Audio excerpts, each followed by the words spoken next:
Emosi, kesel, benar-benar kayak marah, udah bercampur rasanya, dan perasaan itu kebawa. Oke, terima kasih untuk pertanyaannya. Mungkin saya bisa jawab bahwa syuting film ini lumayan capek menurut saya. Ketika saya 80% ini kejadiannya di rumah sakit. Saya ngikutin berita ini dari sebelum saya memerankan Jonathan yang di film ini ya. Jadi saya tahu itu apa aja yang terjadi. Semakin saya mendalami, semakin saya masuk dan saya berperan sebagai Jonathan, saya semakin jadi dan saya semakin merasakan seperti apa rasa sakitnya, seperti apa yang diperjuangkan pada saat itu. Satu sisi harus fokus sama kesembuhan anaknya, satu sisi harus bagaimana menuntut keadilan untuk anaknya dengan jalur yang benar, dengan jalur yang baik, tidak mengikuti amarah. Capek. Malah kadang ketika saya di set ngelihat Muzaki terkapar, itu kadang saya suka kelepasan gitu. Kelepasan kayak keluar gitu, maksudnya kayak bukan dari Jonathan tapi saya balikin lagi. Udah emosi, kesel, benar-benar kayak marah, udah bercampur rasanya, dan perasaan itu kebawa sampai ke rumah. Ketika pulang ke rumah saya langsung peluk anak saya, pulang lihat, bersyukur. Jadi banyak sekali lah pelajaran yang saya ambil dari film ini. Mungkin pada saat kalau teman-teman udah nonton, Jonathan sangat menyesal, Bung Jo ya, itu menyesal kenapa nggak sempat menemani anaknya pada saat anaknya bilang mau pergi, kenapa nggak ada di situ. Mungkin pada saat Bung Jo ada di situ nggak akan terjadi si pemukulan itu. Saya malah jadi ketika saya nganterin anak saya sekolah, sebisa mungkin gue harus bisa jemput kalau gue lagi nggak ada apa-apa. Sebisa mungkin gue harus ngeliat kayak begitu. Jadi ada perasaan-perasaan kayak begitu. Seperti itu sih. Oke, siap. Terima kasih Bang Ciko Jericho jawabannya. Bang Jo, kalau mau menjawab boleh silakan. Seperti yang tadi saya sampaikan bahwa energi kita ini menginspirasi, karena itu sebenarnya kan laporannya kan belakangan. Laporan itu terjadi. Ini pandangan pribadi saya ya. Laporan itu yang melaporkan adalah orang tua Agnes. Orang tua Agnes ngelaporin bahwa ada pencabulan pada anak di bawah umur dan berkali-kali. Dan kenapa dia berani? Karena dia melihat ada perjuangan yang berhasil, sehingga mereka juga melakukan hal yang sama. Dan alhamdulillah karena kawan kita semua ya, pengadilan pun ya, pengadilan dan semua itu paling takut sama masyarakat sebenarnya. Jadi ketika kita bersuara ya, ini kontribusi kita semua sebenarnya. Dan kalau saya sih cukup bilang syukurin gitu aja sih. Siap, terima kasih Bang Jo untuk jawabannya. Selanjutnya ada di mana tadi, di ujungnya. Silakan. Premier 4 Desember seluruh Indonesia. Kamu memerankan tokoh yang sangat ini di sini juga gimana, berkesan kan teman-teman. Siapkah mulai 4 Desember nanti dengan resiko yang kamu dapatkan memberikan karakter ini? Silakan memerankannya. Bentar, masih deg-degan ini.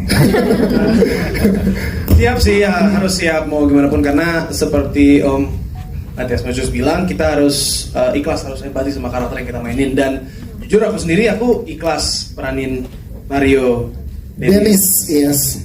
Tenang, aman. Mas, tenang. Ini sebelahnya aman kok, ada pulau ya.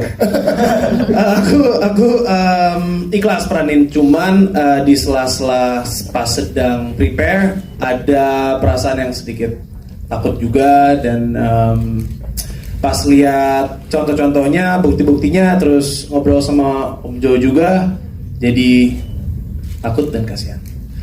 Tapi ya, ngeliat dari hasilnya sih kayaknya teman-teman lumayan kesal, jadi thank you for that. Lumayan kesal apa? Kesal banget? Kesal banget. Oke, ini tapi dari Erdin satu kata untuk karakter Dennis. Kalau lo bisa menyampaikan satu kata, apa yang lo mau sampaikan ke karakter yang lo mainkan? Satu kata? Yes.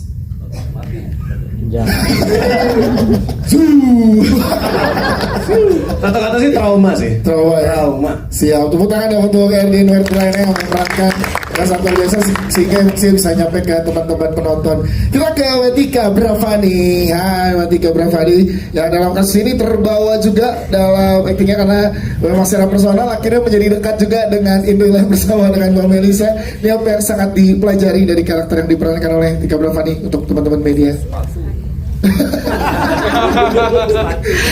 Jadi yang paling bikin menarik dari proses pembuatan film ini adalah justru pas readingnya, karena di readingnya ini aku banyak ngobrol dengan Mbak Melisa, dengan Om Jo, yang mana memang itu kayaknya lebih dari sekedar bedah skenario deh. Jadi aku bisa mengalami, bisa meresapi apa yang mereka perjuangkan pada saat itu, dan gak kebayang dengan kekuatan kita yang rakyat jelata ini melawan penguasa Jaksel yang semena-mena itu, kita bisa menang gitu. Dan itu sesuatu yang wah banget sih menurut aku, dan keberaniannya Mbak Melisa, kerunutannya berpikir, itu tuh aku sampai wah ini bisa nggak ya maininnya gitu. Dan aku kebawa banget ketika ada scene di sekolahnya David, dia melihat tulisan cita-citanya David mau jadi apa, itu aku ngerasa wah ini dalam banget sih, nggak kebayang bully itu bisa sampai merusak masa depan seorang anak gitu, dan nggak kebayang kalau itu kejadian di anakku sendiri gitu. Jadi banyak banget yang aku bisa rasakan dengan menjadi Melisa KW. Aku seenggaknya bisa ngerasain banget apa yang mereka laluin. Yes, tepuk tangan untuk Tika Bravani, terima kasih. Kita ke Muzaki Ramdan yang luar biasa juga penampilannya. Tepuk tangan buat Muzaki. Wow, Muzaki, kita ini sampai merinding nih saya ngomongnya karena kamu menyampaikannya luar biasa banget mengeksplorasi karakter ini. Kita pengen tahu dong, ada cerita apa kedekatan yang terjadi sekarang kamu sama David tuh, kita pengen tahu deh, bisa share nggak ke teman-teman media setelah kamu memerankan David? Beberapa hari lalu aku ketemu sama Bang David akhirnya dan sempat ngobrol dan ngelihat kondisi fisiknya sekarang. Terus dia juga cerita kalau sekarang dia udah bisa berdamai sama keadaan, dia udah bisa menerima dan tidak ada dendam di dirinya. Aku ngerasa amazed banget sih sama dia, karena aku nggak kebayang kalau di posisi dia udah dilakuin hal segila itu terus bisa maafin orangnya. It's amazing. Terus aku juga, film ini jadi pelajaran yang sangat besar banget buat aku, karena selama menjalani prosesnya aku bisa ngelihat kalau ternyata tindakan yang menurut kita kecil tuh bisa berdampak sangat besar, bahkan menaruh luka yang sangat dalam bagi seseorang. Dan aku mau kasih pesan buat para korban atau mungkin para pelakunya. Untuk para korban, semoga, aku berharap kalian bisa merasa lebih terlihat atau mungkin didengar, karena kalian tidak sendiri. Dan semoga film ini bisa jadi ruang aman untuk kalian bernafas. Download Tribun X sekarang, menghadirkan lokal menjadi Indonesia.